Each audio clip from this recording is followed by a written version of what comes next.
I just couldn't believe that an experience defined you. I didn't want what happened to me to be my identity, that there was more to life than an event. And I am all about getting to the heart of the issue because I believe that I deserve to be happy as a child. I believe that I deserve to find true love. I believe that I deserve to have a good life. And I believe this not just for myself, but everyone that was around me, everyone in this world, including those that projected their pain on me.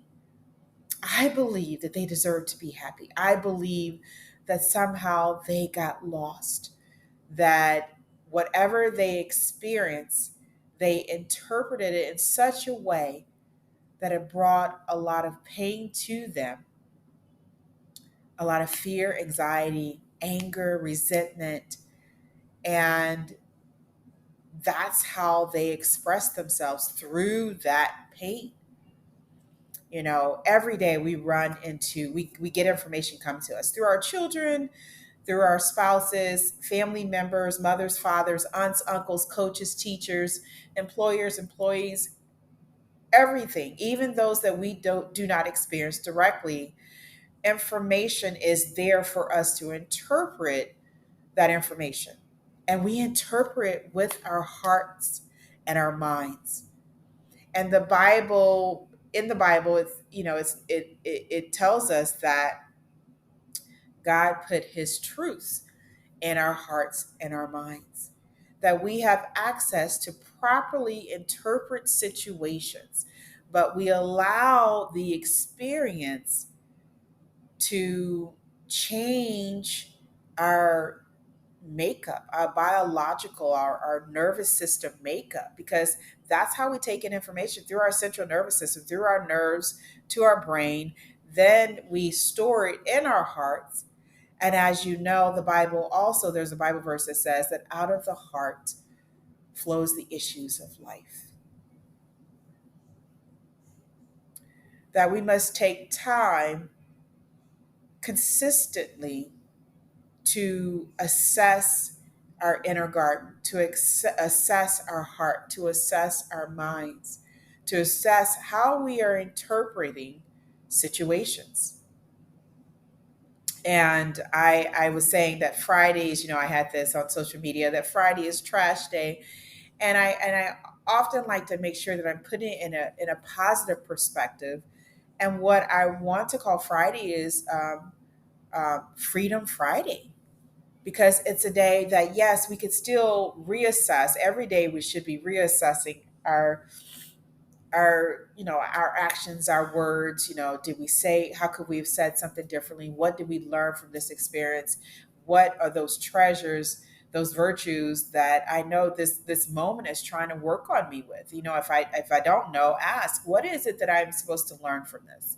What am I supposed to gain from this? Because in every experience there is something for us to learn about ourselves. Not so much our focus should be on others, but on who we are, this earthly journey, and what we're supposed to learn, and taking those treasures to help us transcend future experiences, right? And so before my heart to heart discussion, I plan to, discuss an heart to heart issue on Monday, and it will come to me. I've had ideas, but the reason why I've done the heart to heart is because people, more than 600,000, thousands of people are dying every year related to heart disease. And heart is the center of our joy, it's the center of our truth. And when we're not expressing that, when we're not living our life according to how we believe what is true to our core, I believe there's an inner destruction. There is a mental, biochemical destruction before there is a physical expression of it. And so Friday is like Friday, instead of, just taking the trash out and reassessing what we're doing. I've said, you know what, I'm going to focus more positive on being Friday being freedom days, Friday freedom days, where we're actually freeing ourselves up before the weekend instead of taking all this stuff that we dealt with, taking it home to our families and projecting our anger, frustrations, disappointments, anxieties on them, and really just taking time on our Fridays to just be, to just sit, just to in nature. I'm sitting in our dining area and just really sit and really just embrace our life for what it is and really allow the truth to come through us, to show us what it is that we are to learn, are those revelations that we need to learn, that we need to embrace, that we need to take in.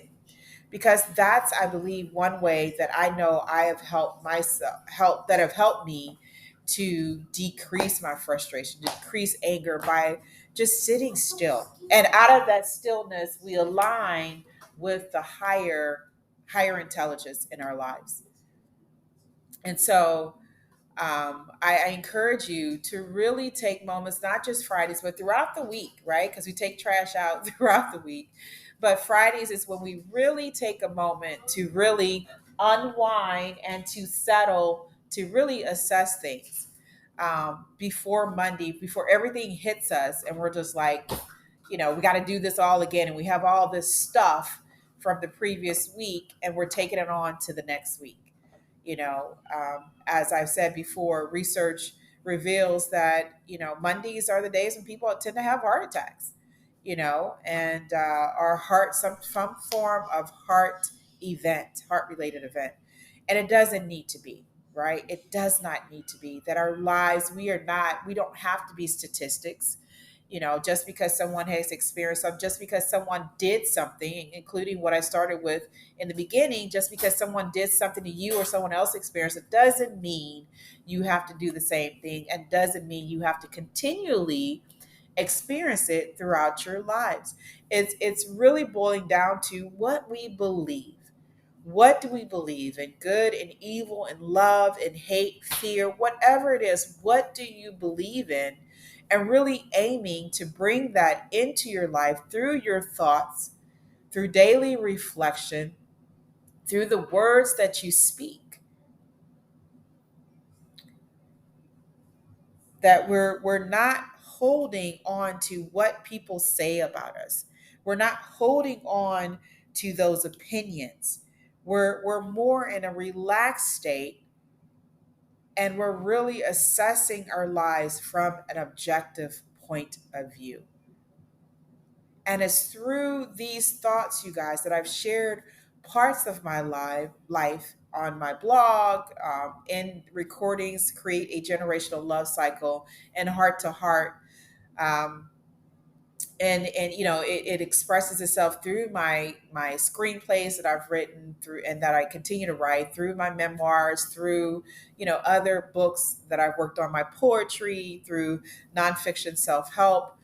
Is that I believe that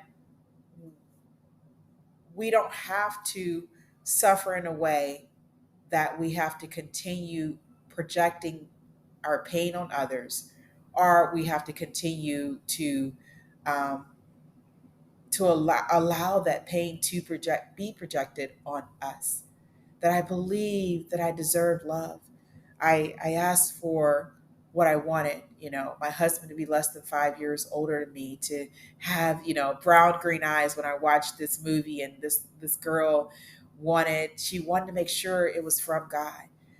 I know what I have this moment, that what I asked for a curly head boy and girl, and I received that. There are so many things that I've asked for that I've received, because out of the belief that I deserve to have a good life, that I deserve to be loved.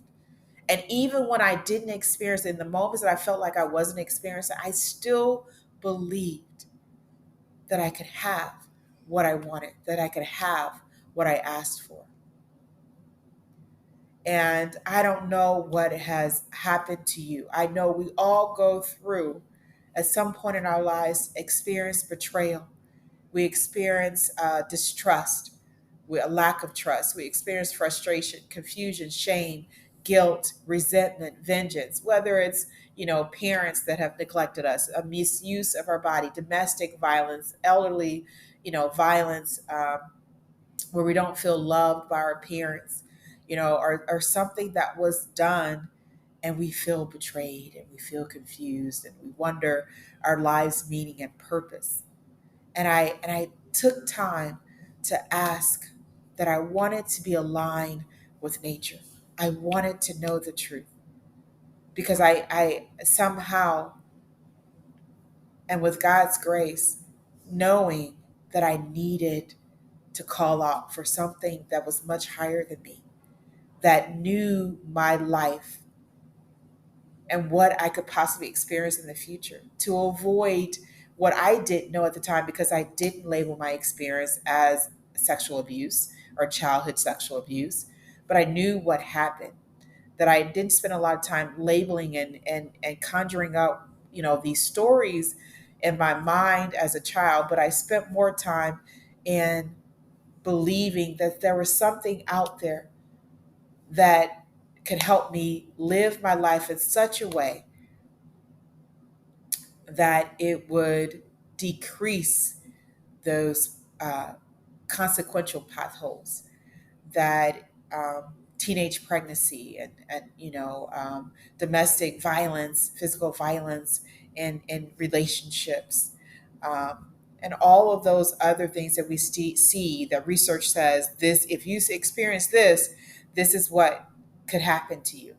Keyword: could happen. Statistics is not reality, it is information. And it is how, again, that you use that information to direct your life. That I can see, okay, that is a potential. Well, let me not put myself in situations where that becomes a reality. And you can still enjoy your life without being a part of a lot of these worldly events.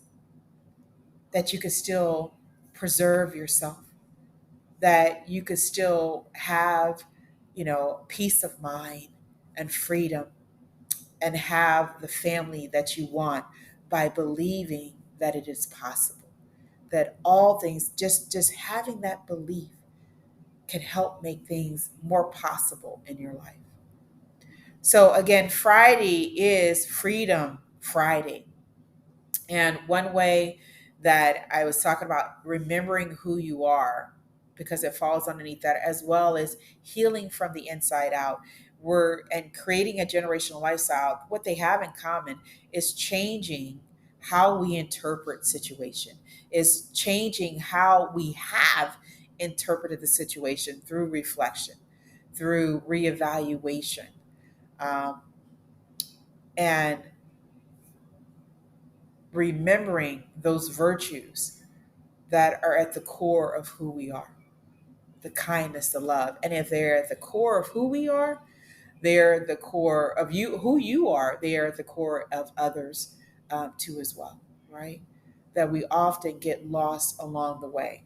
But it's often about changing those thoughts, leading us back in the right direction, leading us back to our true selves, leading us back to the life that we deserve, a hope and a future, and hanging on to those words regardless of what it is that we go through, believing the best of a situation and not letting an experience define you, but you taking what you need from that experience, leaving the rest, and taking what you need that will help you to continually evolve and grow into the highest version of yourself. You want to know what resilience is?